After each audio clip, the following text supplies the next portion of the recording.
Hey everyone. Before you start listening to the podcast, I wanted to give out a few special thanks. First, I need to give a special thanks to my father for helping me make this amazing intro. I came up with a basic riff on a guitar, and he pretty much took the reins after that. I also want to thank Maria Creations over on Fiverr for giving me this profile art, and also Logo Parks over on Fiverr who did all the lunch table art and everything. So thanks a lot, guys, and if you guys want to check them out, I have their links in the description of the video. So thanks again, guys, and enjoy.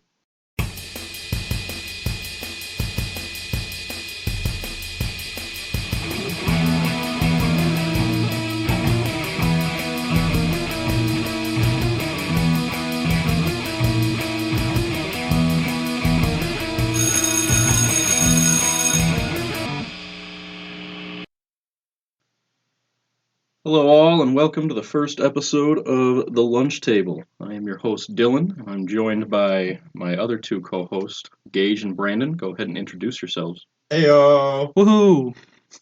So glad that everyone knows who that was talking right there. That wasn't an introduction so much as a, I'm going to make noise now. Oh, yeah. I'm Gage. You might know me from a series called Sports Desk. It's very famous. A lot of people have heard of it. If you haven't, go ahead and check that out. And I'm Brandon. Nobody's heard of me. I'm not internet famous at all, so at least you guys have your own thing going on. I filmed like one section of one of the Sports Desk things. Yeah, here's a little backdoor info for you guys. If you guys liked the little short of me and Gage passed out on the desk after a night of binge-filled drinking, that was actually Brandon, and you can see his foot for a second when he's walking through frame. Yeah, his foot actually made a cameo in that. Quality stuff. So, what's going on, my fellow students? Well, before we get into that, I'm going to go ahead and explain the premise of the show. Basically, this is just a bunch of guys hanging out like you normally would at a high school lunch table. Just get together and shoot the shit. We're not going to teach you how to build anything until I get bored and teach you guys how to build Legos or something along that. Oh no. Every episode, we're also going to have a nice little meal prepared for us. Today, we're enjoying some great value chicken nuggets from Walmart. Woo! That I so graciously put in the oven for 15 minutes longer than they were.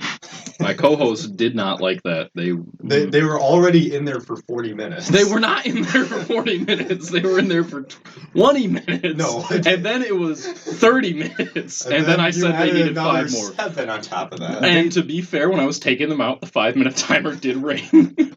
They turned out fine. That's all that matters. Do you see this one? For you audio listeners out there, which is all of you, there's a whole dark side to this nugget. Yeah, it's the force It's nugget. concaved in for how long it's been in there. If you're not going to eat it, then don't fucking complain about it. Well, what if I am going to eat it? Am I allowed to complain about it? No, you're not. All right, so let's just get into it. Brandon, what's the first topic? Well, our sauce. Wow, you're really just putting me on the spot. Yeah, here. we're going to throw you right into the hot seat today. Well, we can talk about video games. What would people normally talk about at a school lunch table besides school? Women. State of Decay. It's my favorite game. Hold on, I gotta get a suitcase full of money. All right. This is only an inside joke to me and Gage. Because every day at the lunch table, he would make sure he works in a quote about State of Decay and then be like, I'm definitely not being paid to say that State of Decay is great or anything at all. No, nothing at all. Not sponsored by State of Decay. Definitely not. I mean, not that I wouldn't be up for it, Yeah. I do a mean honey read, let me tell you guys. Oh, I'm aware. I don't think you're allowed to do a honey read now. I don't need to do the read, but I'm going to tell you guys to use it because it's very, very good. Save money. Yeah, I use it anyway. Isn't it a free browser extension? Honey is a free browser extension that can save you thousands of dollars on hundreds of online purchases. Hundreds? Hundreds. Use code LUNCH. Don't use code LUNCH. How do I get it? I don't know. I don't know. I don't know how to get it. I just know how to promote it. All right. So Video Brandon games? said video games. Let's go ahead and tackle that dinosaur. Well, have you guys heard any good soundtracks lately from any newer games? To be honest, the only soundtracks of video games I enjoy are Souls games soundtracks. Yeah, that's what I was gonna throw that out there because me and Dylan have been playing the new Liza P game. And that soundtrack's really good, but Well, all of those kinds of games have just good soundtracks. Unless you disagree. no, I mean you've played it way more than I have. Oh. I got up to I think the first boss after the demo ended, and that's only because Brandon made me play it. That's fair. Yeah, I guess Dylan really hasn't played it as much as I have. That's true. But it However, is a good game, and I definitely grinded through Elden Ring a lot faster than Brandon did. that might be debatable, but either way, I played it on 2 different consoles at the same time. I have no dog in this fight. yeah, I don't know if Gage is as big of like Souls games as me and Dylan are. No, I just like it because they make me angry. I like it because it makes me angry. All right. It's good subject matter. All right. All Fair right. enough. Well, And we've got Spider-Man coming out in a couple days. Baby, I'm super excited for that Spider-Man. Oh. So much so that I may or may not have bought the collector's edition with the giant Venom statue. Definitely needed it. Mm-hmm. That was a need. That was in the need category. that's essential for the cosmetics of this room. Right. Right. You have enough. You don't have enough stuff actually. I don't. There's- I mean, there's look, white- there's space white right space, there. Look at that. You see the space on the edge of the coffee table? That's where he's going. Or on the corner of the Lego table there. That's the Lego table, sir. That is specifically for Get Legos. a Lego statue. I have one. Why is it not on the Lego table? Because it's on the bookshelf of greatness. Because it's the only place it would fit. All right. All right. You don't understand. I have to play Tetris with everything in this room. Speaking of Tetris, video games. Speaking of Tetris, so you guys play that new Assassin's Creed game? I That's don't think. actually kind of a good segue. 'Cause Oh, you actually just Yeah, you did buy I it. was playing it. Gage was over last night, and we were playing it. He was watching through it. We were making some astute observations by the free running. It needs a little work in the game. I'm not gonna lie. Dude, the guy runs around like he just ate a whole course meal, and he's like trying not to puke, but like he's just like, fuck, I gotta get to the next area. And then when you watch him vault, it's like, okay, let me gently vault this real quick so I don't puke. So this is the dude from Valhalla that shows up like in the think beginning. so, because like It's like in because the in Uplay Valhalla. store that you get, like he's got a like Basim Valhalla skin, and I'm pretty sure he's from Valhalla, but I didn't play it, so I don't. Like I only remember I didn't play much of Valhalla, but I remember in the beginning, like right when you start to get like doing assassin stuff, a dude that looks like a normal assassin from back in the day shows up, and I'm pretty sure that's him. I So think this it's- I this think just it is, must but- be like his like origin story, I guess. So, but yeah, I didn't play Valhalla enough to really like know any. So I if will say, I'll give Mirage this. It is a good balance between the new way that they were doing Assassin's Creed and the old games. Like, you could actually assassinate most of the enemies instead of having to wait and level up your assassination abilities. And insta kill. like, yeah, you can level up your weapons and stuff, but it's like you have to go out and find the schematic for the certain weapon, and it's got a good charm of the original like Assassin's Creed. Like, you can parry and insta kill enemies most of the time. I think they have a little bar above them. You have to bring that all the way down. But like that makes the game feel like an Assassin's Creed game as opposed to RPG set in ancient Egypt. What's that? Assassin's Creed? No, we'll tie it in somehow, but Yeah, we're gonna they've- make it an RPG game. the last like 3 or 4 games have like more or less been the same game. Like in terms of like gameplay and what you do, and you're just in a big world, and they're all third person, and you go around and get a gajillion weapons, and so it's a loot fest most of the time. You're And always switching weapons that you use, so you can never like dedicate yourself to one because yeah, you can level it up, but I'm pretty sure you could only level it up so many times before you couldn't do it anymore, and then it became useless for the rest of the game. And Should we talk about the particle effect?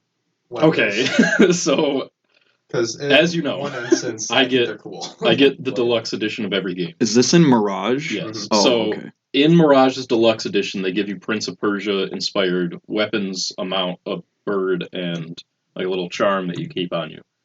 But the charm and the weapons all have a particle effect that's like it's super neat in the loading screen because you see the red and the blue and they're kind of like flowing off you like sand and whatnot. But as soon as day hits and it's like light outside, it's like I'm pretty sure the game is lagging because all of the particles are trying to be generated while you move because they're always on you regardless if they're sheathed or not. And I think it's neat, but at the same time, like You also had a combination of having a bird and a horse also have particle effects fly behind them. oh yeah, well the bird actually works really well, Mhm. I thought, but I don't think the horse had the particle effect. Yeah, just slightly. Maybe it was my particle effects just flying off the horse because you always have them going off you, and I like the weapon because you can like slow time down when you do a perfect parry or whatever.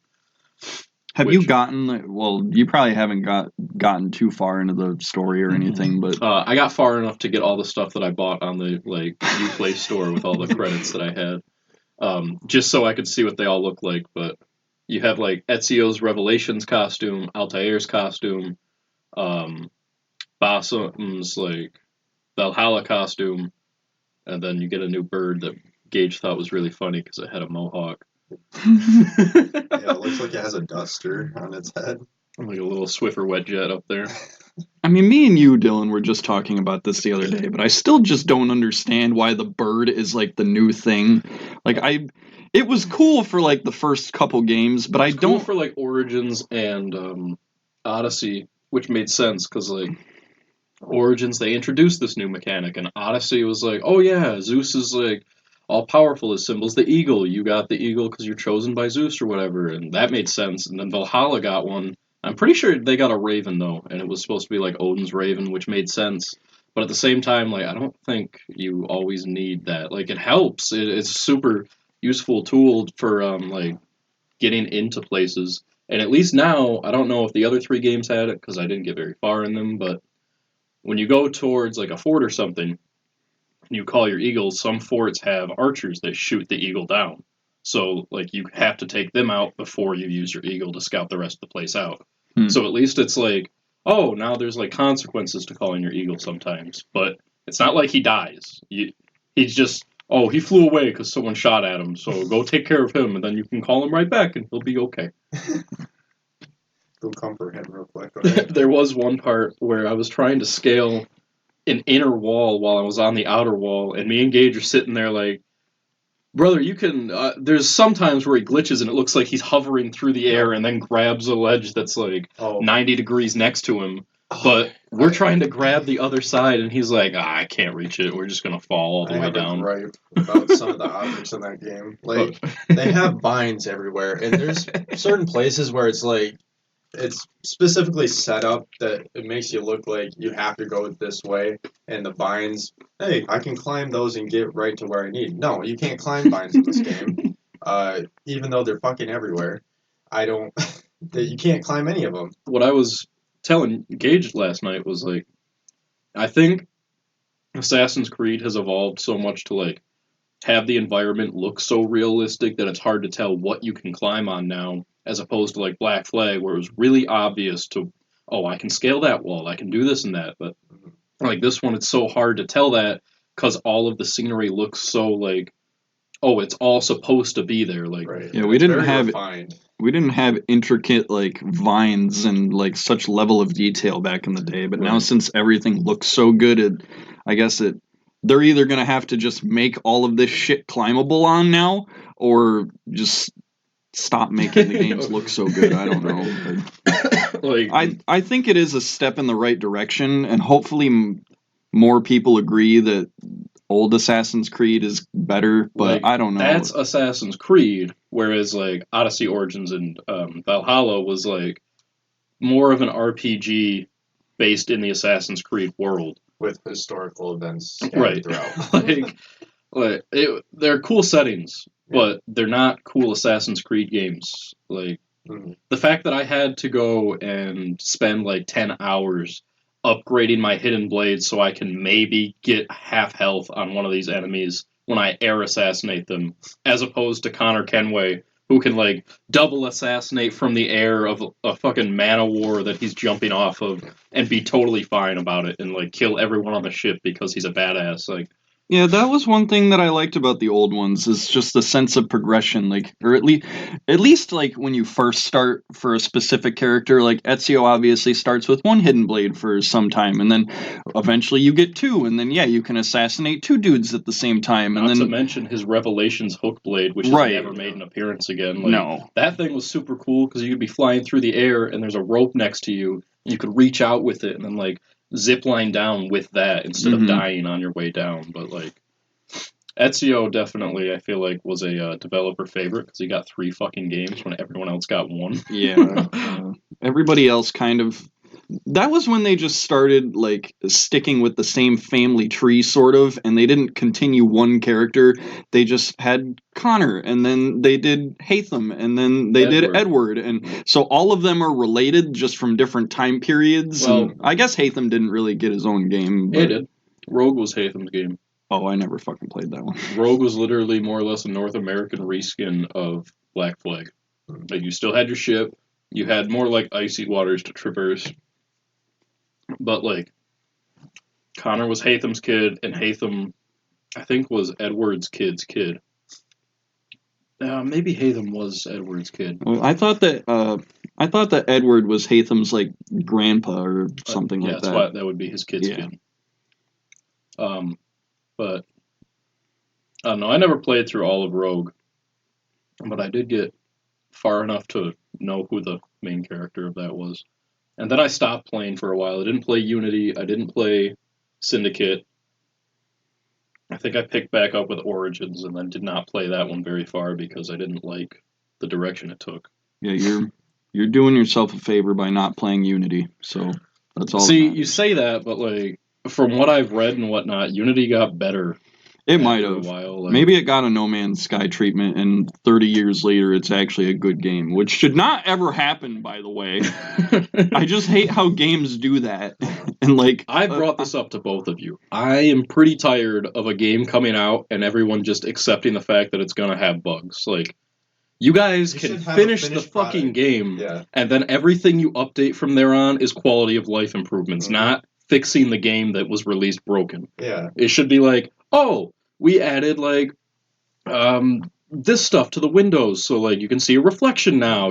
We added water physics that are like better now instead of like the other stuff. But like instead, it's like, oh, we made it so you can actually progress the storyline correctly now, and that was about 3 weeks after the game released that we released that one. That goes for a lot of new games now. That's what I'm saying. Is I'm fucking tired of that shit. Well, a biggest one for me was Battlefield 5. It actually ended up being a good game once it was finally done being a game. That no one was playing it anymore because they were like, I'm tired of waiting for these bug fixes, and every time a bug fix came out, that fix would actually break 2 other like features in the game. So cut off one head and 7 more grow back because Battlefield was buggy as shit. And all I want to do is just kill some Nazis. I think a really good example of what games should strive to be on release is Baldur's Gate 3. And I know I'm really the only one who invested any time into it, but like when it came out for the PS5, because I didn't have it for the PC, it worked. The whole game worked. Yeah, there was a glitch here and there, but it was more like, wow, he fell down on an area that like was solid ground. So like, it's not like you fell through the earth. You just kept walking over air and then fell down and took a little fall damage from it. But it was more just like, oh, we just forgot like something in that one particular area for physics. Right. There are a few fun bugs from that were like, oh, now you can do all this stuff, and like that was a whole speedrunner thing. But like, I'm just tired. Like how Jedi Survivor came out and it was more or less unplayable on the PS5. Like, how as a developer can you be okay with releasing something that is unplayable? And there's certain games that are out there that, like, you start the game and there could be a game-breaking glitch in the first 5 minutes of the game where you can't progress anymore, or you're soft-locked into a tutorial and you can't do anything. So at a certain point, you gotta start thinking, well, do we still keep giving these companies money for a game that's unfinished, or are we No, and that's why I did brain rotted to the point where, well, I need to have the next game and I need to be able to play it with everybody else that's playing it, so I'm not missing out. And that's why I didn't buy Mirage off the rip. Was like, I was like, well, I didn't like the last 3 Assassin's Creed games. And I haven't watched anything on this one to see if I'm even going to like it. It wasn't until Brandon showed me a video that I was like, okay, I guess it's a step in the right direction. We're going the right way now. And you can at least see just from the 10 to 15 minute video we watched that it's not the old games, at least. No. One thing I wanted to just touch on when you guys were talking is this is something I think me and Dylan have. Gage probably would be the same way, but how we're playing Mortal Kombat and the icons don't go away to like tell you that there's new shit, but Call of Duty does the same thing, and it's like every Call of Duty that's came out, it'll give you the icon up in the top to be like, oh, you have a new gun or a new attachment or whatever, and it doesn't go away. For hours, yeah, like looking for your new shit. And you're like, where's that? You could have a charm for a gun; it won't tell you that. All right, but you're like literally looking at everything. It's like, where? Are you ready for the best quality of life thing that Mirage has? That like I didn't know about until last night when I was grinding through it. So in your codex, you unlock a bunch of shit, and it tells you when you hit pause that you have things in your codex. So you scroll over to your codex, you open the one that has something in it, and you can just push the left stick, and it clears all the like stuff in it. Yeah. Why is that not a standard thing for any game that you can just clear all of your new shit? No, I don't really like Fortnite that much, but I just play it with my girlfriend sometimes, and they do that. That's like so when you tab over to like all your shit that you have, like skins, whatever, there is like a clear all section. And I'm like, I'll give you props. Like that's the only thing that you do that I'm like kind of okay with. Well, Fortnite's like a 40-year-old game at this point, so true. They've had a lot of time to fucking work that out. I gotta wonder if that was a thing in the beginning of it. I feel like when I first started playing like a couple years ago, I don't think it was. So I think they actually have added that in since then. But you also got to remember, Fortnite isn't a traditional game. It's actually a testing ground for the engine that it's playing on for every other game. As funny as it sounds, it's true though. Like, that's true. How they test all this new like web swinging mechanics for the Spider-Man game. Except the Spider-Man game came out way before that. So or destruction of buildings, or whatever it is. And which I would argue that Battlefield had before Fortnite came out, but the Battlefield Levolutions. Does anybody remember the commercials for the Levolutions of Battlefield? You don't remember the commercials that were super badass? They were like, "Oh my god, I can't wait!" And then you go there and it's like you can destroy one building. There's a map, I can't remember the name of it, but there's a giant tower and snipers are always up there, and if you blow up the cables around it, just like a big satellite thing. Yeah. And once it falls, I mean, it's just kind of done. And you might miss it. Like, you could be off in a different part of the map, and you're playing that, and you're having a good time, and the Levolution happens, and you don't see it. And it's not like a game-changing moment. It's just kind of a side piece. Right. No, I do not remember those at all. It was they were marketed as like it was the most epic thing. This is the next level of first person gaming. It was like Levolution, and it showed like 30 buildings being blown up, and you're fighting through the rubble of all of them, and then you get in the game, and it's like the meme of No Man's Sky, where it's the shitty recorder version of Jurassic Park. Yeah. Actually, now that you mention that just like opened my eyes to a video I remember seeing a really long time ago for What's the name of the game? You want to describe it? Rainbow Six Siege. Okay. I remember watching the fucking like reveal trailer for or who makes that game? It's not Ubisoft. It's the same one like that Tom does Clancy Tom in it. Yeah. Tom Clancy's Well, Ubisoft does this shit all the time, but they're so good at like making games look so fucking cool. They've got a really great marketing they team. basically haven't even fucking like. Yeah, you see mini trailers for movies, it seems. Mm-hmm. And it's like it looks super cool and you're invested, and then when you get the game, it's not as like you get this game, and I remember watching the trailer. And these guys go in through the fucking roof and like blow up a spot on the roof. It's not like a predetermined, like in the real game, they're like predetermined spots. You can't just like blow up whatever you want. But they made it feel like you could. Yeah, but they made it feel like you could. And so they like put a fucking satchel charge down and like kill this guy in the bathroom. And then they're like shooting through walls and shit. And then you get the real game. And then it's like you really can. It's Here, like let me hold you hand and like let me show you that you can only destroy this wall, and then you can build a barricade, but only on these two walls. Like all the walls are kind of segmented, so you can only do things on like certain sections of the wall, and there's only certain spots you can blast like through the floor and the roof and shit. But the fucking trailer for that game was not like that at all. It was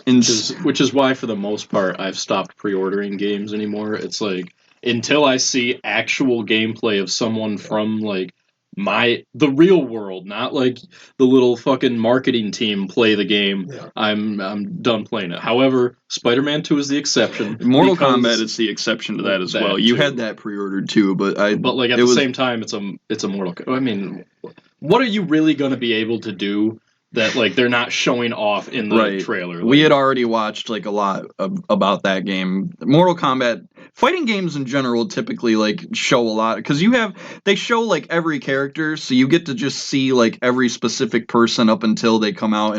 But Mortal Kombat specifically, like we're pretty excited for anyway. That's my favorite part about new NetherRealm games is like whenever they announce a game, they have so much of a hype train leading up to it by showing every new character that they're putting into it, and that's what gets my dick really hard. I'm not gonna lie, like I'm super like. Okay, yesterday they just released the trailer for Omni-man's gameplay and everything, and holy shit! The fact that like they put all of the stuff from the show as like his 2 fatalities and his X-ray, they're all like callbacks to that, and then he's got like a fucking counter that's like he'll fly behind you and snap your spine, and that's from the show too, and that's all super badass. Now the only question I ask you, gentlemen, is his mustache going to be the gear piece that's customizable? Well, I'm glad Gage agreed. I am like I've started to jump on that train because like he doesn't have anything else he can customize. I'm like the eyeballs, maybe. I'm like the fucking like dude in Whiterun in Skyrim that's standing outside the statue like. Praise whatever god it is. And you claim to be a gamer. Jesus. That's like a fucking 20-year-old game. Yeah, but it's been released like 30 times. This 20-year-old game released 30 times. 20-year-old game just came out 2 years. Talos, big cat. Okay. Jesus Christ. But you got the analogy that I was making. I'm calling it that his mustache is his gear piece, and I will stand by it. Okay, mustache might be like not the right word. I think it's going to be facial hair in general. Yeah. And like, because there are scenes from the show where he's got a full beard after he went into a new dimension, and there's like things from the comics that I'm currently reading through that he's got like even more facial hair when he's locked in prison. Yeah. Spoiler for anyone who if you didn't know, I will say hair grows. I will say this though. The comics are a big kind of like left turn from the show. Everything in the show is in the comics, but they also skipped over a lot of stuff in the comics. Yeah, now that you have read through the first compendium, I know I asked you this before, but so the compendium does actually like deviate from the show, or the show deviates from the comics, the compendium but quite it's a bit. Not like okay, so. Spoilers for anyone who like hasn't seen Invincible and wants to watch it. So better fucking pause right now and skip ahead a little bit. But anyway, 5 minutes. yeah. Omni-Man, when he kills the Guardians, it's a big fight scene in the show, and it shows him killing literally everyone in a specific way and everything. Whereas in the comics, it's one page, and it's just every Guardian is dying, and when Immortal comes, he's like, why are you doing this to us? We were friends. And then he, like, cuts his head off, and he's like, you guys are weak. And then that's the end of that issue of the comics. Where, like, that's where I think the show did a lot better demonstrating what happened there. However, that also happened way after everything else that would have happened, like, in the show. Like, where season 1 ended, like, maybe an episode before that would have been where Omni-Man kills the Guardians. They're around for a lot longer in the comics than they are in the show. In the show, okay. But, like, there's also a part in the comics that's like, oh, this guy's a multiverse hopper, and he's getting all of his fucking, like, doppelgangers, and he's trying to get all their memories together. But Invincible comes in and takes out the Muller twins that were helping him, and he accidentally destroys the whole building he was in, so he gets, like, genetically mutated. That happened before, like, Robot got his, like, human body in the show. Robot didn't get his human body till the last 3 issues in that compendium. Oh, like, he didn't really get it until the very end of the first season. Actually. Right, but like even that, there was so much other shit that would have been happening, and I mean, like they're both good. It's nice to the source material where it uses everything from comics, but it's also like it deviates a lot. Yeah, like. In the show, Mark doesn't have his powers until like halfway through the first season or something. Mm-hmm. He gets them on the first panel of the like comics. Like in the first issue, he's doing the burger thing where he's throwing the trash into space, and he's like, "Oh, I guess I have powers now." And like the next thing is them at the dinner table, and it jumps a lot faster in the comic.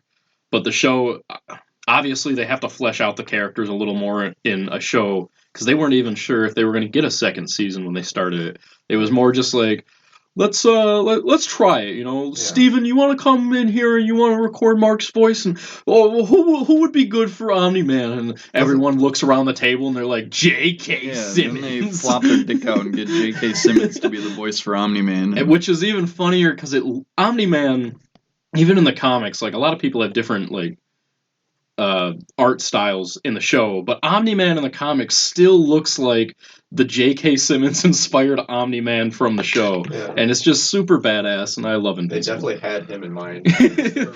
Like, fucking what's his name? Who wrote them? He did the same as The Walking Dead. Who? Robert Kirkman. No. Robert Kirkman. Yeah. Which also during the multiverse fight.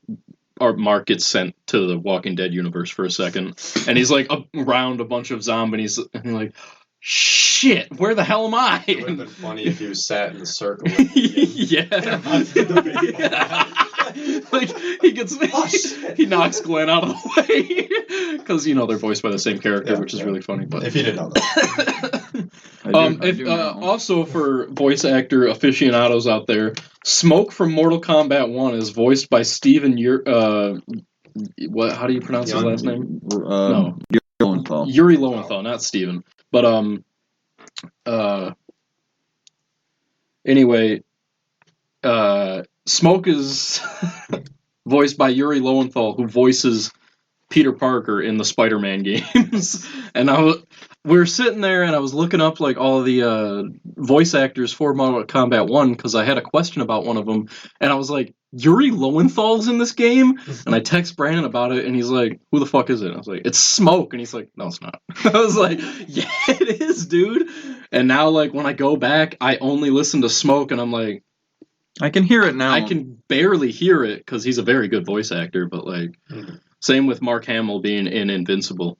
Who were we talking? Mark Hamill's done a lot of voices. Well, yeah, but Mark Hamill's also like 90 years old, so he's in everything that like matters. The sad part is like Mark Hamill's never going to be back as the Joker because he won't do it without his counterpart. Batman was what was his name? Brandon. Brandon. What was Batman's name? What was the voice actor for Batman? That died. God damn it. Well, now that you like put me on the spot, I don't know. Oh, God, I'm going to have to look it up. I was already in the process of like looking something else up that I All wanted right. to talk about. Once, anyway. please bear with us here, as I am not prepared at all. Batman voice actor. I'm gonna think of it like as soon as you're about to find it. I think Christoph Waltz would be a good Joker.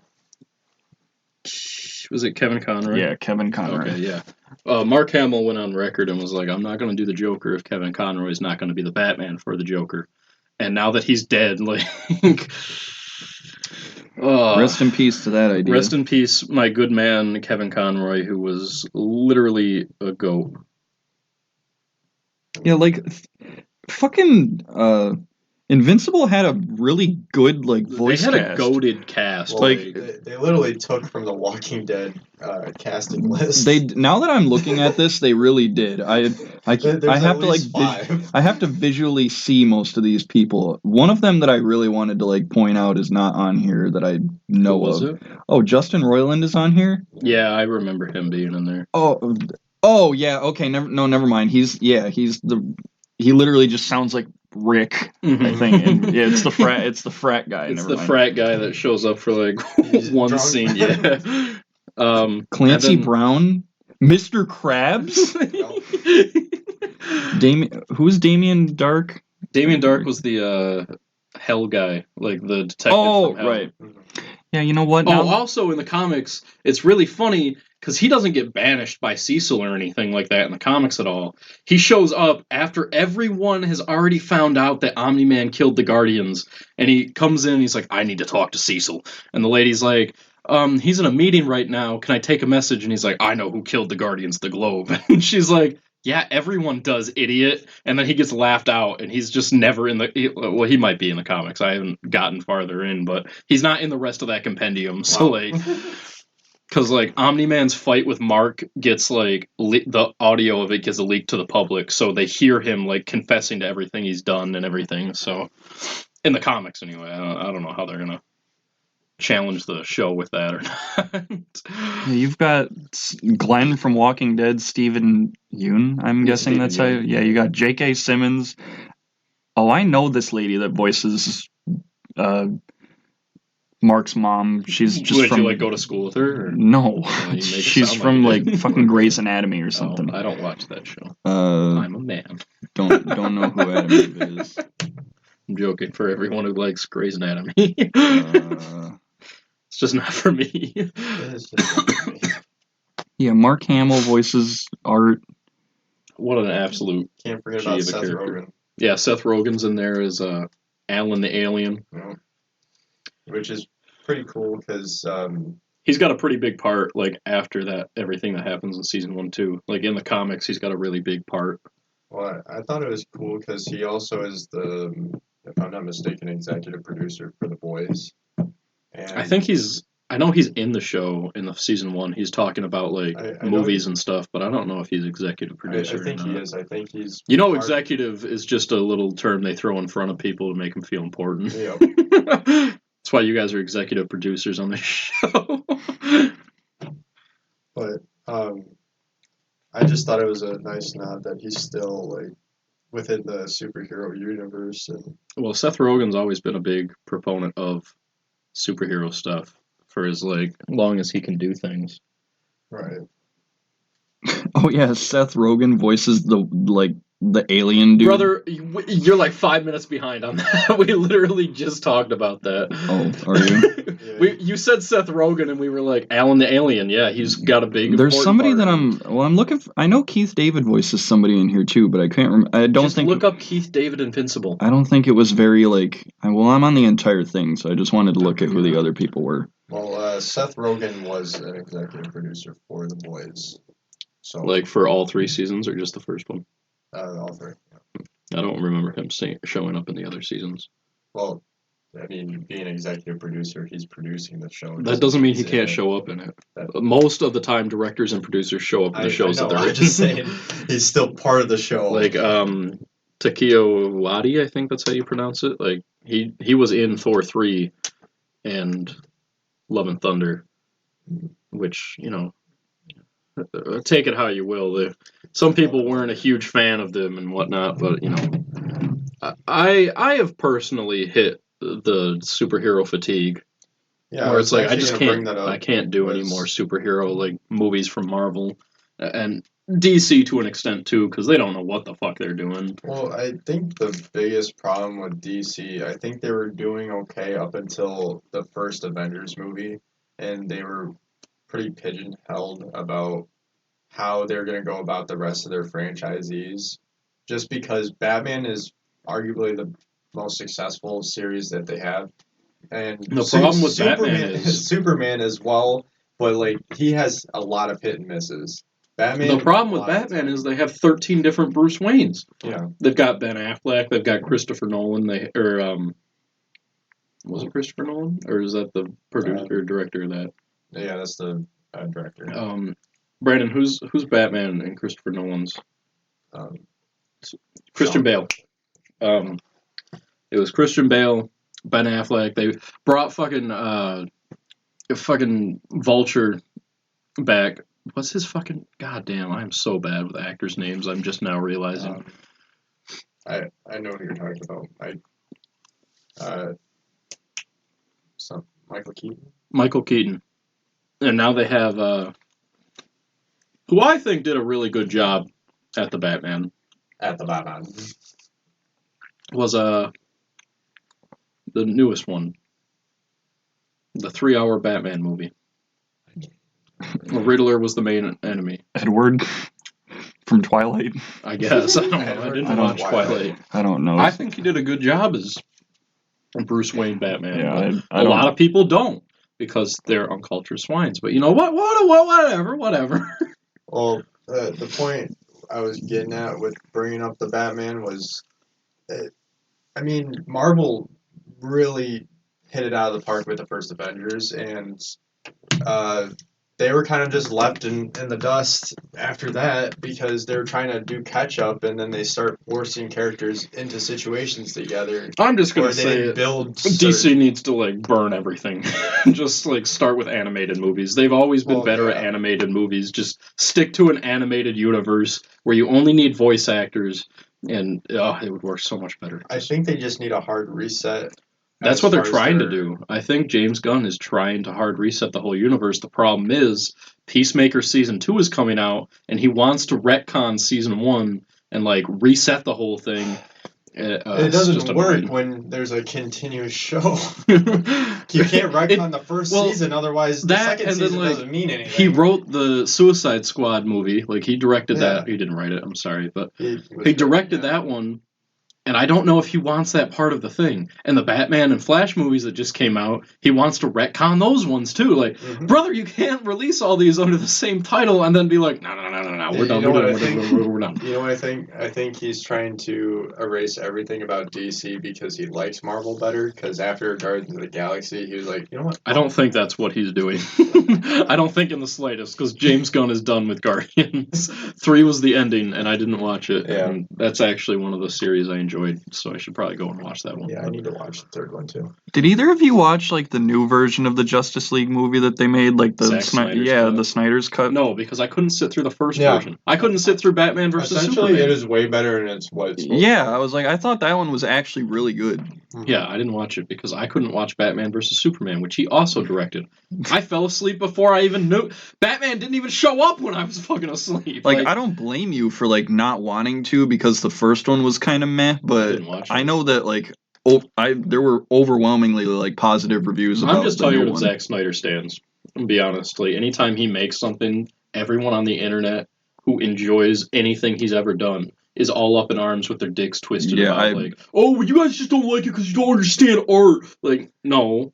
He just didn't do a good job with Batman versus... What are you talking about? It was not a good movie. Yeah, I'm not like trying to like defend Zack Snyder. No. I'm just saying I didn't know if it was actually really good or not. In his defense, I love The Watchmen. As you guys can tell, there's an entire section of the bookshelf just dedicated to Watchmen. He directed the Watchmen movie, which I thought was pretty decent. They did have a weird thing at the end that was, like, really deviated from the comics. Like, spoilers to anyone who hasn't seen this, like, 10-year-old movie at this point. But, like, at the end, he teleports...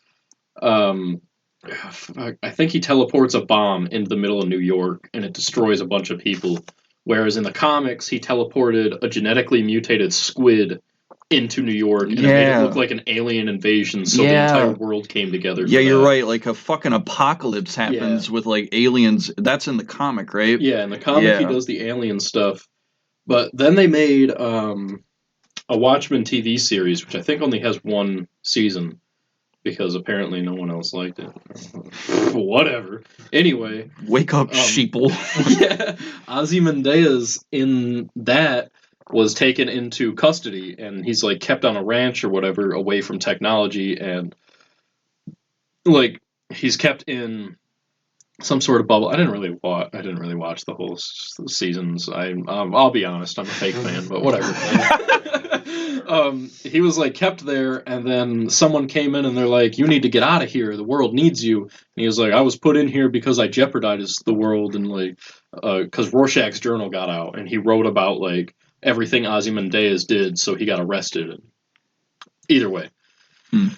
But a lot of people also didn't like the what's it called? Doomsday Clock, which is like the rest of DC and Watchmen that came together. A lot of people didn't like that mashup, but I really enjoyed it. Isn't that like a movie or TV show too, or no? Oh, okay. No, it came out at the same time Injustice animated movie came out, which wasn't a bad movie, I'm not going to lie. It had nothing to do with the first game at all. It had more to do with the second game, because the second game delved into what happened before the first game.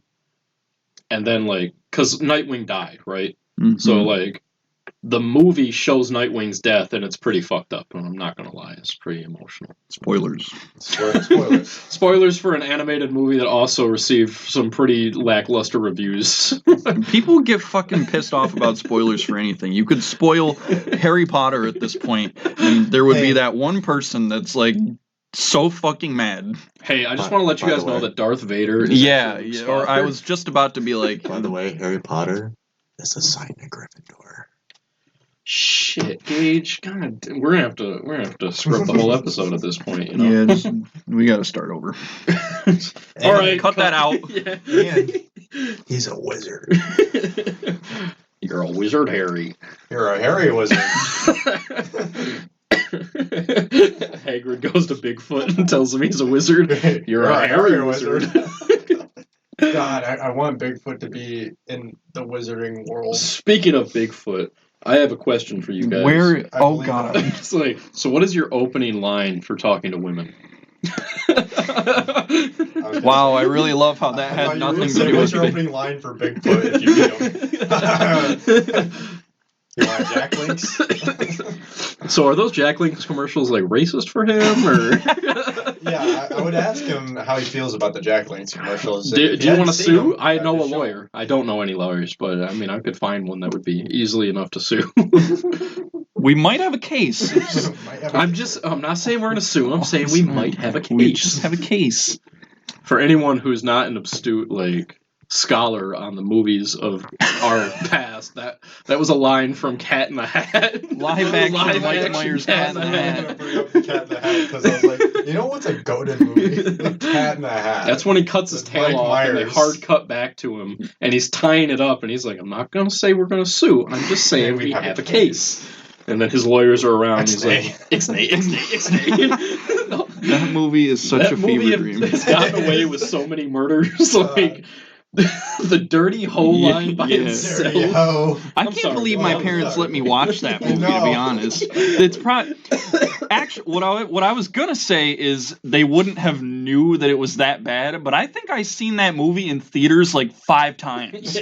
So not only did my parents know damn well what that movie was, but they actually let me watch that a lot. I understand if like maybe they didn't let me watch it the first or after the first time. Like, God, that was a pretty. That movie got away with murder. They didn't because you weren't asking like, why is it funny when you said dirty hoe? Yeah. I think I actually like said that in some sort of context like around, and my mom heard that and she was like, "Don't say that." But I was like, "Why?" Like I didn't understand. But Cat in the Hat said it. Yeah, it was in the movie. Me and Brandon quote this movie so often at work. I think most people from like are like if I meet someone who's around our age and they've never seen the movie, I'm going to assume they're an alien from another planet because they're either a lizard person, someone who's lived under a rock like a troglodyte for years, or they're from another planet because everyone I know is like, oh yeah, that movie was great. I watched that all the time. Listeners, if you haven't seen The Cat in the Hat, You're with either Mike 12 Myers years in it, old. you need to see it. And it's age appropriate despite all the dialogue in it. Yeah, but despite if you really like sit down, Both and adults listen to and it. children can enjoy the movie. Yes. No, that is 100% a fact, though. That's why it's There's such a deleted timeless scene. film. I don't know if you guys ever watched the deleted scenes, but there's a deleted scene in that movie where he's like sliding down a lawn on a slip and slide, and he's got his feet up in a lawn chair while he's sliding, and he's got the pull-out picture of the kid's mother, and she's in like a bikini, and you can fully see the picture in the deleted scene, and he like looks at the camera, and his hat like shoots up, like, you know, he's got an erection. Like, oh god, I love that movie. It's so stupid, but it's so funny. Yeah, I think I was telling you, my That'd be mom great. was showing my like 3 or 4 year old niece that movie. Like You did tell me just that. the like not too long ago. I'm like, you're starting her off right. Like I'm glad that movie will be a fever dream for her, just like it was for me. At least she's being brought up on the classics. Unlike Brandon, who hadn't seen Rocky until I had to make him sit down and watch the series. Well, and then we watched it in a hotel room the whole time. Okay, that was after he had seen it. No, we did go on a trip together where we were in a hotel room and we got back after I nearly died, which is a story for another time. Rocky Marathon on AMC or whatever it was. Story of me nearly dying? Because it builds up to the point of we're just passed out watching Rocky. Yeah. So we decided for Gage's birthday we were going to go up to Burt Lake in Michigan to a campground, and we were going to stay there for a few days.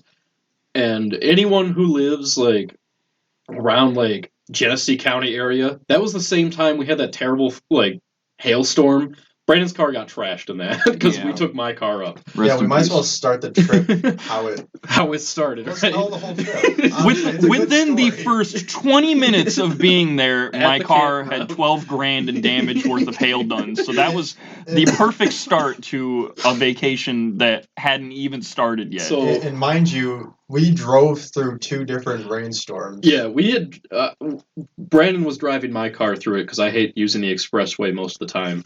But as we drive through, we had 2 different rainstorms that were not like light drizzles. It was like pouring down rain. Yeah, and then it stopped. And then it started again. And anyway, we get to the campground. My grandmother calls me and she's like, hey, so Brandon's car's totaled. I was like, what? Well, and I thought she was just fucking with me. Right. But then I got pictures of like his windshield's cracked, every piece of like his panels on his doors and his hood and his roof, they're all dented to definitely shit. should show a visual of that. Yeah, we had baseball-sized hail, and that's That's not an a normal exaggeration. thing. in the neighborhood that this place is Oh, in, yeah. it literally looks like someone went through and shot it up. It's still there's still windows that are plywood boarded up because they haven't and- fixed them and yet. This was like back in duct tape July. holes It's October, and this was like 3 months ago. or yeah, whatever. July. Anyway, we're up there, okay? So after that whole business, Brandon gets that sorted. We were like, all right, we need a drink. It's been rough. But first, we said, we need to hook up the electricity to the tent. Yeah. Apparently, no one up there has heard of a Walmart or a Meijer, or dollar stores haven't heard of an extension cord because No, nothing. I'm pretty sure Gage and Brandon had to travel We like went 30 to- minutes. We went to 3 different grocery or like stores that would carry something Yeah. like that in there, and all we're looking for is an extension cord. Like it, Not like a power strip. it literally doesn't even have to be like the outdoor one either. It just had to reach our tent. And you know, some of you might say, "Well, why didn't you move your tent closer to the post?" Because there the was way 3 that- trees in the way. Well, yeah, the way this camp was set up, most of the time if you go into a site for camping, they like to have the trees line the borders of your campsite so you know where you're camping at. But the problem with this site is there's a tree right in the goddamn middle of it, and then there's 2 off to the side, and then there's another one right by the electrical post. So you're like, well, all right, well, where do we set our tent at? And we set it in the only flat, grounded area there. And the extension cord that I think is 20 feet. It was 20 feet. 20 feet didn't It didn't reach. So Me and Brandon, we went looking around while Dylan was just at the site. I was just setting everything up in the tents and like making sure everything was working well, other than the electricity. Right. So by the time they got back, I was already about 3 beers deep. But like they got back and they see the 3 empty cans, and they're like, "Well, Dylan started early. Shit." It looks like we're not. What was like the big solution to this that we're working towards? That's like the reason we're telling this entire story. Oh, because I almost died. Okay, And I then was we're like, gonna tell the Rocky part of that. So yeah, all right. So this is just how the trip started. Honestly, This is day 1. Yeah, This is Yeah. hour day 1 of 3, arriving. really. we haven't even settled in completely yet, and once we did get everything hooked up, it was fine. Me and Brandon had to travel 45 minutes outside of town to find what was it that we ended up on? Tractor Supply?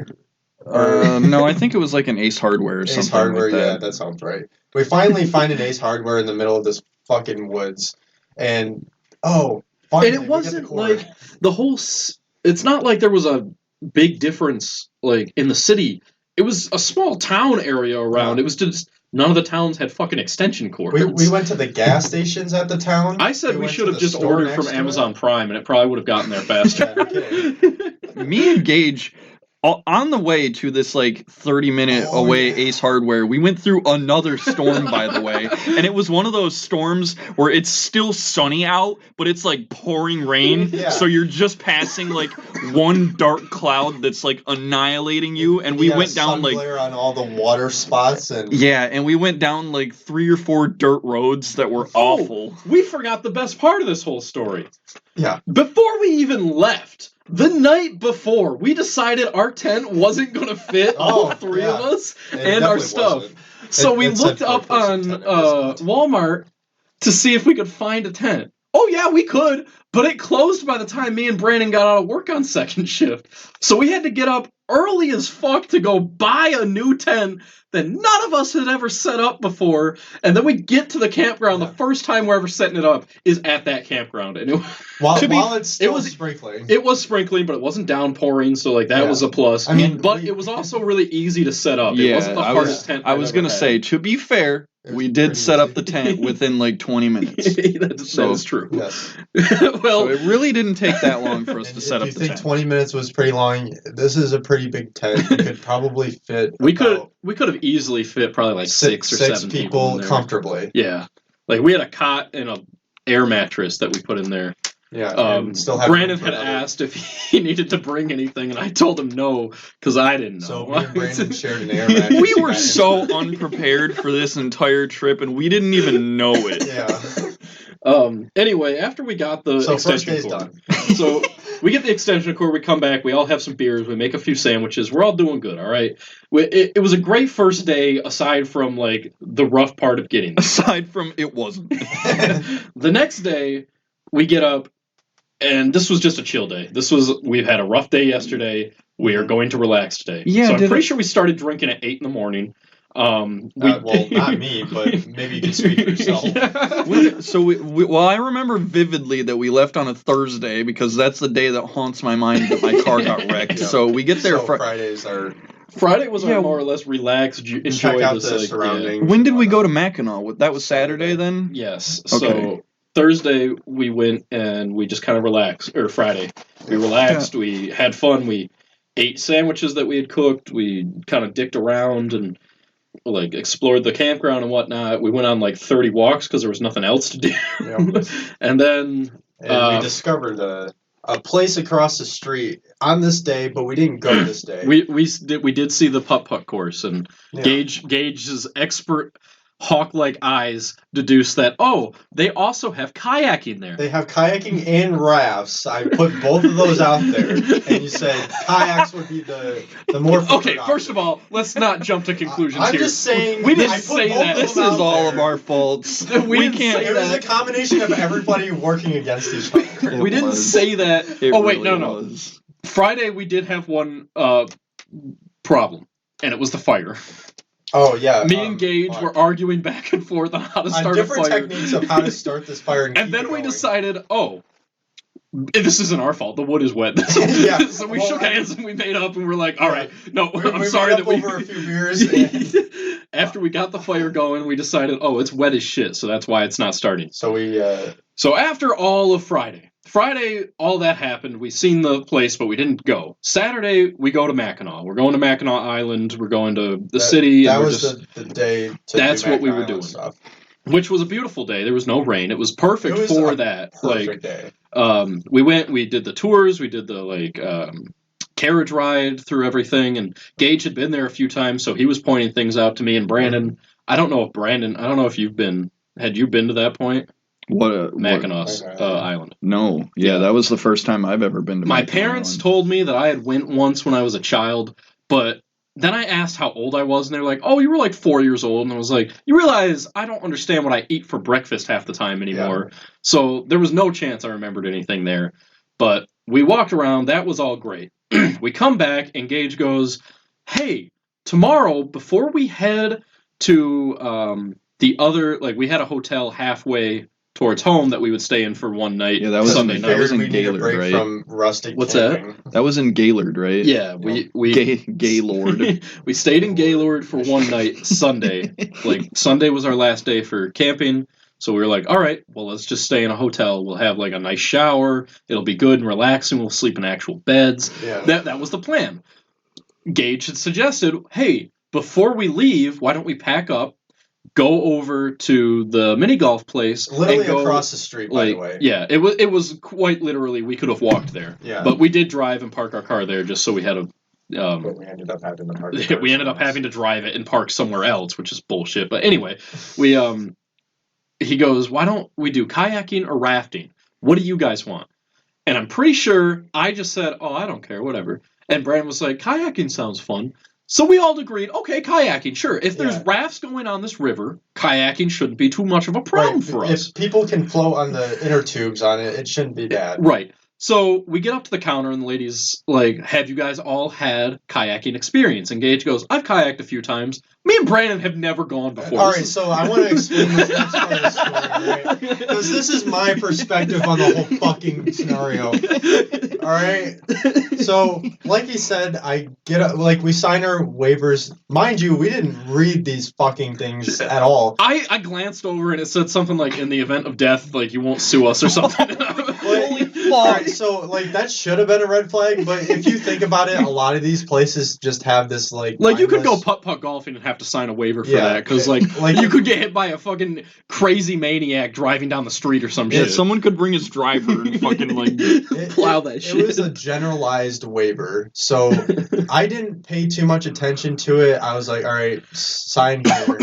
And we get up to the counter, we talk to her, like Dylan was saying, she was wondering what her experience was. These two guys... We didn't say anything. Didn't say a damn word. Which was probably our fault, and I will admit, but Gage did say, I've been kayaking. And I guess speak for myself. I guess she took it as, if he's done it, they've all done it. Yeah. Then they're fine. Whatever. Fuck them. Mind you, I said, yeah, I've kayaked a few times. Nothing crazy. And she goes, and I looked to these two guys to see if they were going to say anything. And we just sat there stone-faced. So, in my mind, I don't know if I told you guys what I was thinking throughout this, but I was like, oh, okay. So they must be comfortable enough not to say anything at this point. So I was like, okay, so yeah, tell us more. And she goes on this prepared speech, and it was fast. It was like, the river over here is the fastest river in the Lower Peninsula, and she exploded through all this information. And me and Gage looked at each other, and we were like, "Did she say fastest in the Lower Peninsula?" We're missing some red flags before we got to that. So she starts out by saying the experience thing, and that's not normally a red flag. That's just them asking. And she's like, "Okay, so this is the fastest river in the Lower Peninsula." And in my mind, I was like, okay, they had to specify Lower Peninsula and not just in Michigan. Right. So it's like, how fast can it be? She did say, the currents reach up to 15 miles per hour, and I was And then things started adding up really quickly because her spiel went from, fastest river, 15 miles an hour at some points, There's lots of bends and turns. 80% tip over Yeah, rate. 80% tip over rate, and then she's watch like- out for objects in the river. She also said, as well as other people. She goes, you also are going to want to wear shoes because at some points you will not be able to touch the ground, and like you could cut your feet on something. And I was like, and then the last thing I only brought tennis was, don't bring anything you're not comfortable with losing. That is true. And I lost a hat, so I'm not very happy about that. But. Yeah, so after hearing that amazing pitch, she went from the pitch to, all right, go downstairs. There's a different section where you pay. And so at this point, we hadn't paid. We haven't locked in that we're doing this yet. Right. But, like... We signed our waivers. We kind of figure we're kind of locked into the scenario. So it's like we go to the car to grab our wallet, and we were putting things away. Yeah, we were putting everything we didn't want to lose, apart from our clothes on our backs, basically. And we're like, well, didn't know any of that before. Looking it up, we kind of just were like, oh, whatever, fuck it. That's probably just a spiel they give to make it sound more fun than it is. And so we go in there, and they reiterate when we go to pay that it's very fast, and like it's a tip over rate, like be careful and everything like that. So then we're sitting, after we get our paddles and our like life jacket, we're sitting there, and Brandon looks at us and he goes, you think bail? Like, we could just bail. I'll cover the cost. I will pay for everything. I don't give a shit. I'll cover it. I'll pay you guys back, whatever. We don't have to do this. And at that point, we probably should have taken Brandon up on his offer. Probably. And not have gone. But the other part of my mind was like, well, we're here. We're kind of already, like, in the midst of, like, unpacking ourselves to do this. And I was like, well, they're probably waiting for us up at the thing to give us our kayak. So I was like, guys, let's just get it done. We'll probably still have fun. I wish we could bring the beers, but we'll probably lose it. So. That is true. If we were rafting, probably not. Yeah. We did notice a lot of people with rafts that had floatable coolers that were like on the river with us. Also, like bunches of people. Like there was like 8 to 10 people in a bunch of tubes. Like impossible to pass. Our van was like. Oh, fuck, we didn't... 11 people or something in the van that they took us to the start point of the river. Now, apparently, the raft times were double that of the kayak times. Like, the shortest kayak time was an hour and a half, which is the one we signed up for. Yeah, the cheapest one. So, we take that one, but they drop off, like, a section of, like, tubers first.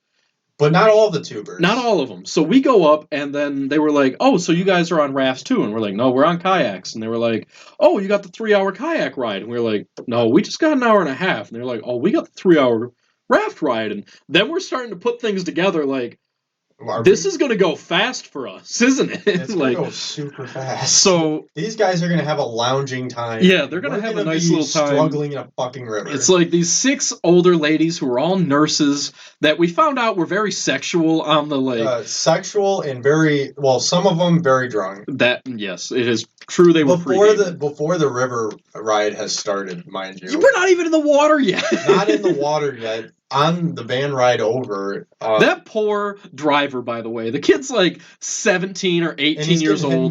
Hit on by nurses, which I'm sure he didn't mind all too much. He was just probably like... It's a little awkward. I was like... when we got out, I was like, hey, man, I feel bad for you. I'm sorry for like everything back there. Like also, Dylan got to sit up front. No, Brandon I got to sit I mean, front. Like... Just at least the front bench of the seat, so you're not in the fucking nurse pile.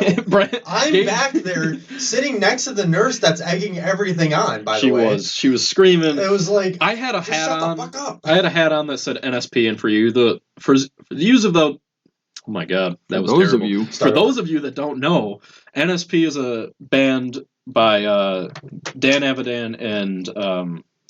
Brian Wecht, and it's called Ninja Sex Party, and they more or less they're just a comedy band, and they sing explicit shit. But on the back of my hat, which I didn't know, it said Ninja Sex Party in very small letters on the actual back of my hat. All you heard was her pipe up in the back, Ninja Sex Party! She yells, "What's Ninja Sex Party?" And I was like, so you know the second part of that whole thing. Yeah, they're a band that sings about sex a lot. And I thought I was just being a smart ass. and I guess they didn't think it was as funny, but I could see Gage was trying to stifle laughter, and I know Brandon would just roll his fucking eyes in the front seat like, oh, you fucking idiot. But anyway, let's just jump to the part where we're in the river, because getting in the river was difficult enough. So like Gage helps me into my kayak. I help both of these guys into the kayaks just because I know how hard it is to get in and out of these things. So it's like I'll hold you here so you're not drifting down the river. And mind you, this river is started. Yeah, like the river was pretty fast, like just the starting point already. It's not a calm river from the get-go. Which would have been nice to like get my bearings straight on how to use it. Like I said, I've never kayaked before. I didn't know how to control a goddamn kayak. So Gage is trying to give us the Spark Notes version while we're flying down this river. Well, all right, so, all right, audio listeners, all of you. Imagine a river, and we were dropped off right before an overpass bridge going over the river. Like a little highway overpass thing. And right as you go under this bridge, it bends and turns around a corner, so you can't really see what the rest of the river is looking like. And, I mean, the river itself, like, where we were getting in at, it wasn't, like, raging rapids. It was a little above calm, so, like, if you didn't... It was probably about 5 miles per hour. If I wasn't holding these guys in place, they would have probably... we would have lost our kayaks for sure. So, once we got in, and I wanted to go ahead of these guys just to make sure, like, the next few parts are, like, bearable, so they're not... Not like we could have turned back at this time, though. Like... Nope. I mean, once we're in, so we go under this bridge, and go around the first bend of the river, and immediately starts picking up pace, and there was a rapids, lot of curves like going fat, or like. I mean, there was white water at certain parts. Like, I can't really describe it as whitewater rapids, but like... Because it wasn't like... It's not like 30 miles per hour, but it was like fast enough for me to be like, I'm a little uncomfortable, like, as this my first, right. And place. You're trying to just learn your I'm trying to learn my now. Balance and my motions. It's like learning how to ride a bike for the first time, except they threw you down like a 20-foot hill. Like freaking Dead Man's Hill. Yeah. But like, okay, so within the first 15 minutes, I'm kind of getting the hang of it. I'm like, all right, so I can paddle backwards to slow down and turn a little bit. If I put my paddle in the water, I can turn more. And so I'm like, all right, I feel a little comfortable. I'll speed up a little bit, catch up to Gage. And as I'm doing that, I didn't realize that the faster I went, the more rocking my like kayak would have made. Yeah. So I speed up too much, and I'm like balancing to keep myself in it, and then I flip. And the problem is, where I flipped, there was a beaver dam, like, right there. Yeah. And I, like, when I fell underwater, I, like, caught myself on the log of it. But the rapid, or the water was going too fast. Yeah. So, like, I'm there, my kayak comes and hits me in the back of the head there, and I'm like, okay, I don't know what to do here. Gage has already passed it, and he can't turn back. I'll tell my little bit from what I was seeing. So, like I said, I was ahead of these guys just to tell them what's ahead, and I was trying to give them notes as the river was going. I was telling them, hey, keep right at this bend, because there's this log here. Right. And I think when I turned around, you were, like, sideways going down the river. This is true. Just because, like, I think you over-paddled one side trying to compensate, and then that's when the flip happened. That is when the flip happened. So I turn around to hear the splashing noise, and then Brandon, not too far behind me, and he sees it happen, but he's able to dock himself to the side of the beaver dam. He actually stopped himself there, just trying to. But Brandon also, this is his first time. He doesn't know how to help me at all. So he's just like, "Are you okay?" And by the way, this whole thing happened in front of someone's house, and this dickhead was sitting there in his chair, like, "You got to get out of the way, kid. You got to get out of the way." No shit, asshole. I'm stuck under a beaver dam. Do a flip. Yeah, more or less. Yeah, like so. Gage, I yelled out to Gage, and I'm pretty sure he's seen and heard that, so he stopped as close as he could. Yeah, he literally I had to find a spot for me to crash into because the water is just taking you. And so there was another tree. It wasn't like out in the river, but it was down and partially in the river, so I hooked myself on there as I watched behind me. And It was the worst shit. It's like Gage can't do anything. And he was the one who would have been able to help them. I literally can't even paddle upstream at this point. All I can see is this horror going on. And in the distance, all I hear is a familiar few voices of the gaggle of drunken cackling witches, drunken nurses, of cackling witches, and they're like, "Oh, did you fall?" They did. They, in all honesty, they were like actually genuinely concerned. Yeah. Like, I know you didn't hear them, but me and Brandon were there. Just the audio. You heard the passing, but like they were like, "Are you okay? Like, do you need help or anything?" I was like, "There's not a whole lot anyone can really do at this point. This is all on me." Yeah. And they're like, "Do you want like a gummy?" And I was like, "No." What? I don't think that's gonna help right now. And then they were like, "Do you want a glass of wine?" And I was like, "No." A glass of wine? Bitch, I am trying to hold myself up. Maybe if I don't die. Yeah. I'll take you up on that when we get back to dry land, how about? And like, yeah, there were two dogs at this guy's house too, and they were just kind of like sitting there and they're wagging their tails. And during this whole thing, I'm like, "Brandon, look, dogs." And he's like, "Dylan, you're trying not to die right now. You have more shit to be worried about than the dogs." Right now. I was trying to. And in my head, I was like, that would be a fine last thought for me. Is if the last thing I said to Brandon was, "Hey, look, dogs," I could see that. Yeah, that would be fine for me. Like my last words were, "Hey, look, dogs." Okay, and then so this whole thing, Brandon's hanging on. He's not really sure how to help. Yeah, I really couldn't like help you. Like, I threw him my hat. All I remember was like I lost my hat. I grabbed it and my paddle, and I gave them both to Brandon. So he's holding on to those while I'm trying not to like get sucked under this dam. So I'm like holding myself up against the current. We had life jackets on, but at that speed, it's not going to do a whole lot other than like make sure you float to the top eventually. Right. And so like the way Dylan is, he's floating to a log. So he's like the life jacket essentially pinning him. The life jacket was like suffocating me on my like my jugular veins. It was like cutting off the blood flow to my head. So I had to literally pull it down with one hand, and with the other hand, I'm still gripped to the log. I finally shimmy to the edge of it, and I have to flip myself around, so now I'm on my stomach. And I put my hands up above my head like I'm about to do a push-up on two chairs that are above me. And I have to lift my body, soaking wet, out of water, braced against two branches. And then we have a new challenger approach. Yes. There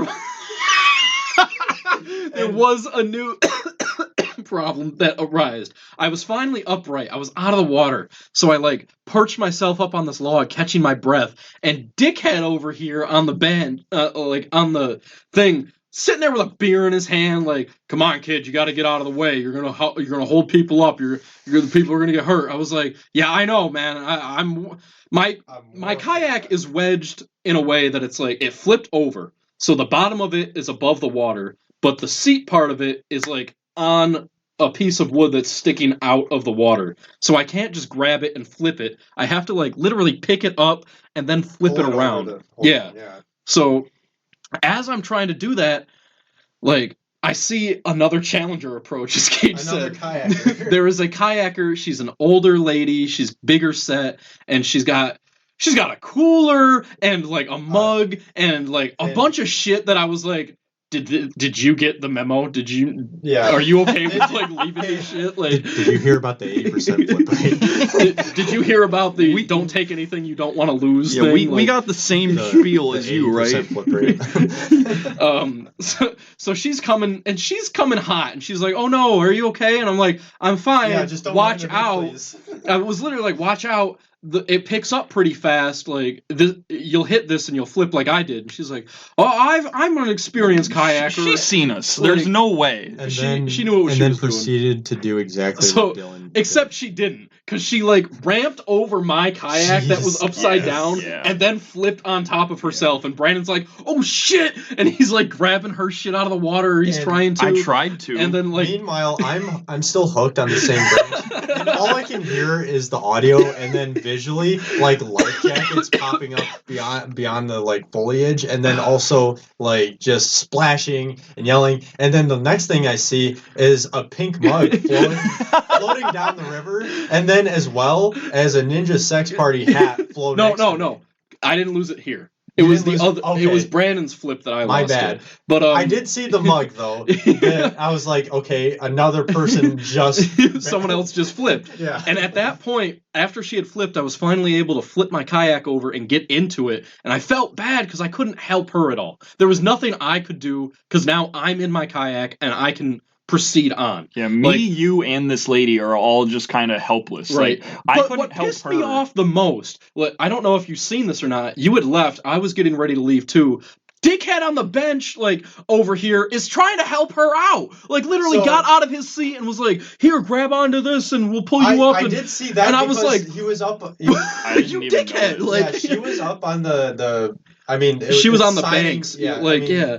If you imagine this river, it's not very far. It's going through a residential zone at certain points. So, on the sides of this river, it's just metal sheeting and I don't know what you just, I don't know. It looks like a half dock area.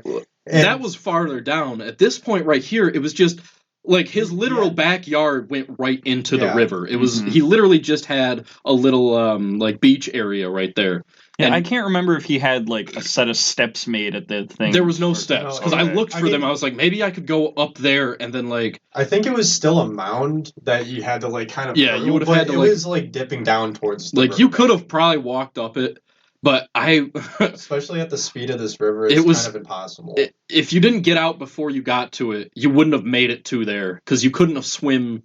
You couldn't have swam hard enough to bypass the river's current. Yeah. So dickhead up there was given the peanut gallery over there was saying you gotta get out of the way, kid, the whole time to me. But when she flipped, he's Johnny on the spot with a fucking stick and grab on the stick and also when I was flipped, one of the dogs jumped in and he came up to me and then he Are you okay? swam or back around. I was like, good to know the dog cares. Good to know the dog cares more about me than fucking dickhead up there. He was. And I loved his dogs, so they were both German Shepherds, and they're my favorite. Yeah. But anyway, he helped the lady up, and I look back at him and was like, I hope his fucking house collapses. What a dickhead for, insulting me. It was not, he wasn't insulting, but he was more or less insulting. Come on, can't you just fucking get out? I'll knock your ass out. Yeah. I don't care anymore. He's just very agitating to this point, and it did not, this is...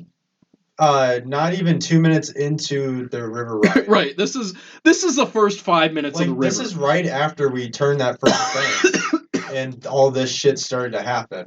For the rest of it, for me, it was more or less fine. I kept turning around, but I didn't flip out anymore. Yeah, I was cursing a lot. There was points where I was still giving my spark notes to them, telling them what the river's like ahead of them, and I would turn around to convey those messages, and sometimes I would see Dylan just fully turn around, not even facing the right way on the river.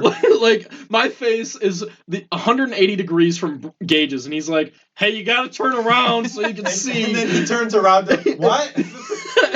So I was like, "All right, Brandon, you need to telephone this to." Yeah, we're fucking chaining our commands back and forth, which worked really well until we come up to the next problem point. There was another log in the area, and I didn't fall out. I did get stuck on it. Was this the log that was underneath the water? No. This is the one that was out here, and I kind of crashed into it. But the it one wasn't you hard had to enough to flip. Actually, the one that you got stuck on for a second. So, you had to go over it. And... No, not that one. You both thought of the same one. There's one that I was literally stuck on because my raft was in it. Kind of out. It was off the banks. Yeah. But I was in it, so I had to push backwards, which against a fucking 15-mile-per-hour current is not an easy thing to do. So I'm pushing back and I'm trying to turn it, and there's one stump under it that I was also caught on. I was like, "Come on!" I literally yelled, "Come on!" And I pushed with all of my force on this paddle to get off of this fucking. Yeah, you had to pole vault off. Yeah, more or less. And so as I'm just getting off, me and Brandon had switched back and forth a few times. I took the lead, or I got in front of him, he got in front of me, and we kind of went back and forth. But when I did that, Brandon comes up and kind of fucking ramps over mine and flips out of his without mine flipping. And I was like, "You good?" And I was holding there because there was nothing I could do, but at least Brandon could stand. Like, he had a bank, like, he had a little sandbar that was like, I could see the bottom of the river here.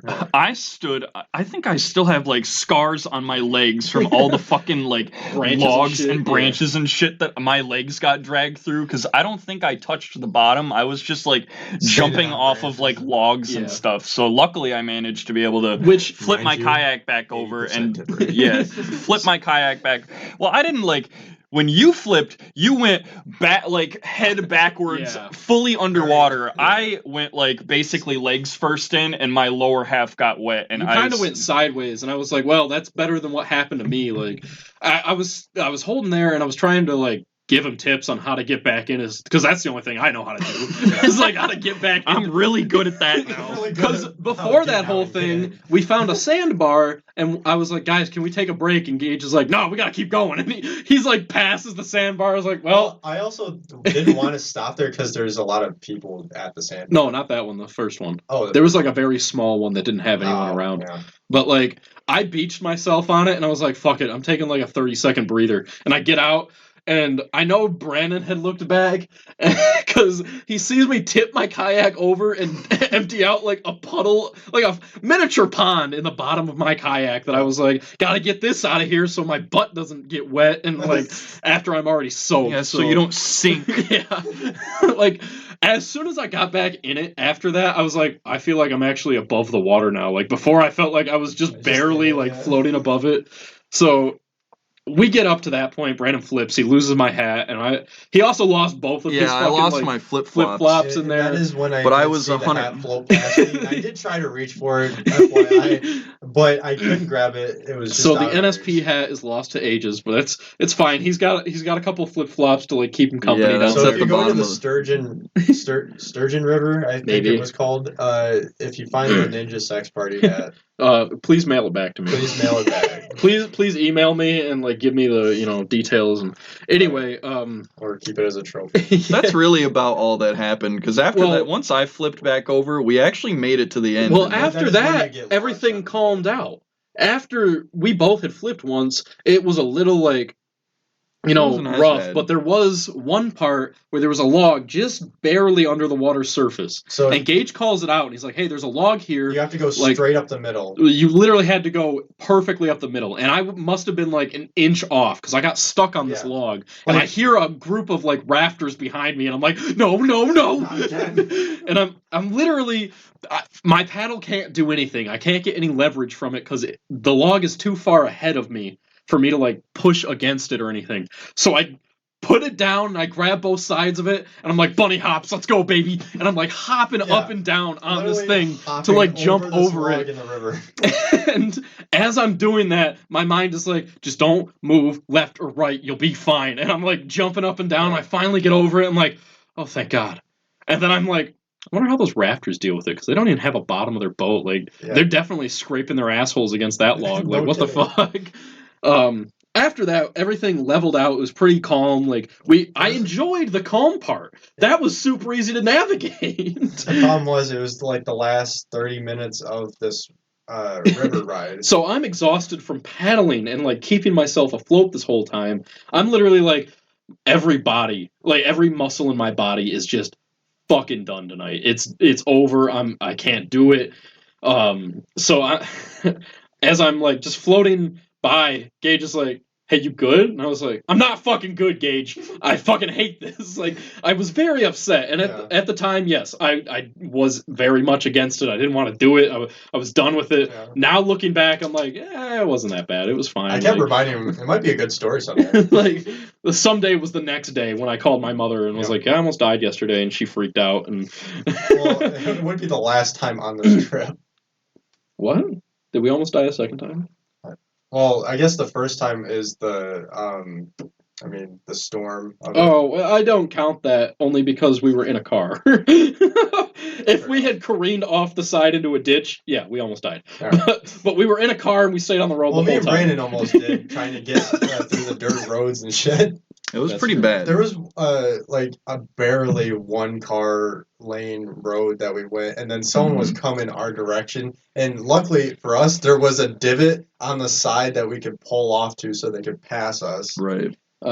So we had all that happen at the river, Yeah. and then we get to the end, and me and Brandon kind of look at each other and we're like, how do we stop? Like, we did it. Like, Gage didn't really direct us. We kind of just were able to glide into the banks, and we were fine. That's really all you needed. But then me and Brandon looked at each other and we're like, how the fuck would we have, like, gotten back? Because there was no paddling upriver for us. We're exhausted. Like, we can't fucking do that shit. And if we would have missed that embankment, what the fuck would have happened? Like, I would have been. So you say that, but been like charged extra for the next part of the trip. That's true. But at the same time, we don't know where this river goes either. Actually, I had looked at a map. I knew exactly where it led out, and it led out at the like public lake part of the campground we were at. So like, if we would have kept following it, we would have gotten to the swimming area of that. We could have banked up there and then just carried it farther if we wanted to.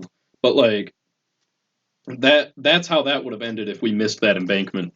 But we had to carry those fucking kayaks up the like stairs, and there was a guy there working. We actually didn't have to, but we did.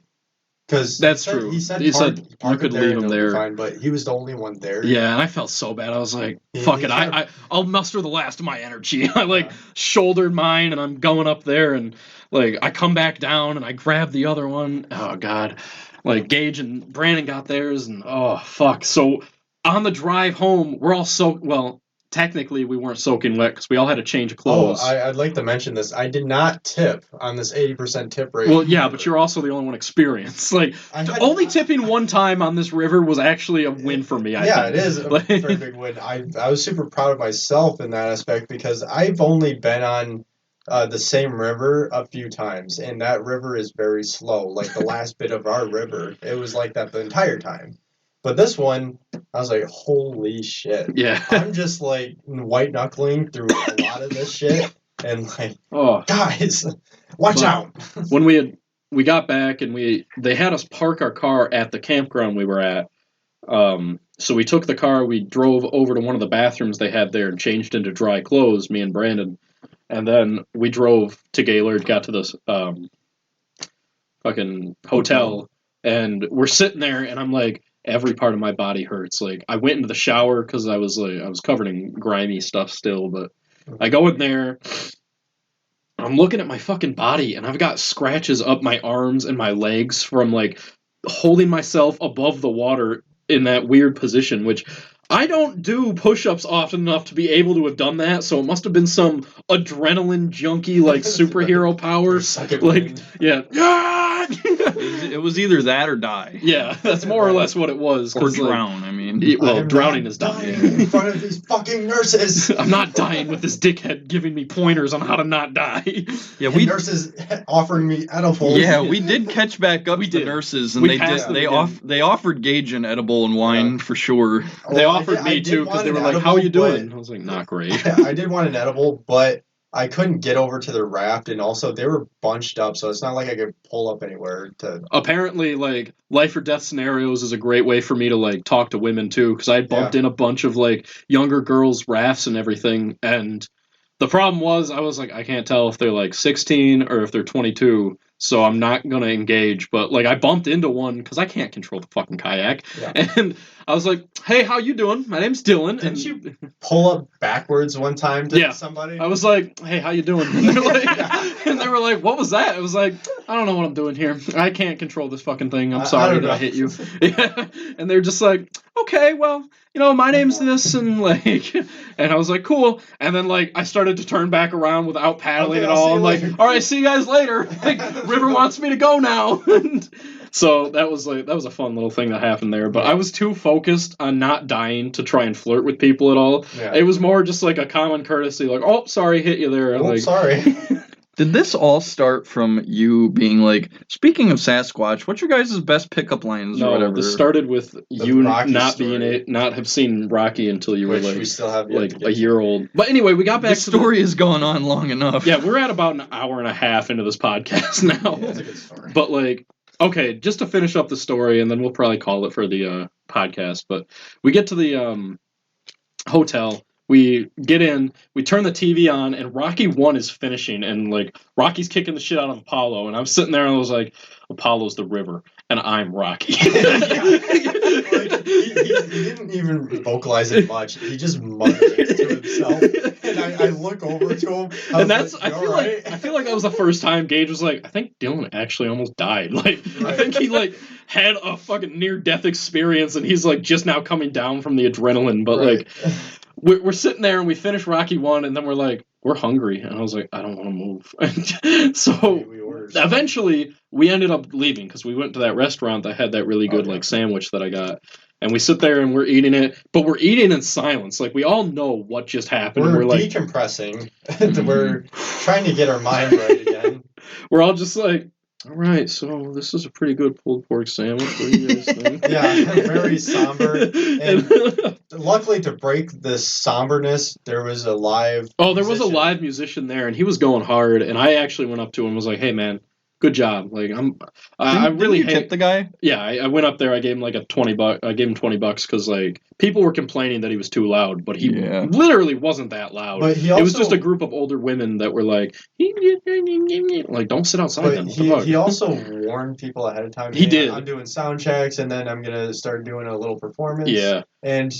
I'll check the levels and ask you guys if they're okay. Yeah, and he did. Said no one said anything to him, so he was like, "Oh, okay, well, they're good," which is what you do when you're sound checking. That were complaining came after that, yeah. But he was set up outside, so they should have been able to see. They should have, like, yeah. Anyway, like he was cool. I talked to him, and I was like, "Hey, man, great job and everything," and I tipped him, and he was like, "Oh, thanks," and I just live music like. He was actually playing a guitar and a keyboard, and he was singing and shit. Yeah, so, like, anyone that's, like, actually proficient in an instrument has my respect anymore, because modern music has, like, diminished that ability for a lot of people. It's all just, like, oh, we bought this soundtrack online, like, this drum track. Why don't you go ahead and sing a few lyrics over it? And then they auto-tune the shit out of their voices. Mm-hmm. That's going to be a tangent I get on entirely, so we got to cut for the next one. But when we got back from the...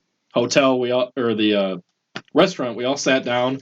We turned Rocky on. I think that was the last time any of us said anything to each other. So we're just sitting there, and Rocky 2, 3, 4, and then like Rocky 5 played. And I'm pretty sure Creed played at the end. No, Rocky Balboa, the 6th one, was playing when I turned off the TV at like 3 in the morning. Yeah, I remember seeing the end of Rocky 4, and then I went to bed. Yeah, so they passed out, and I couldn't sleep entirely. But montage. That was the last thing I remember. So I turned it off, and I'm sitting there in the dark, and I'm like, never again will I go kayaking. Like, would you go kayaking? Maybe.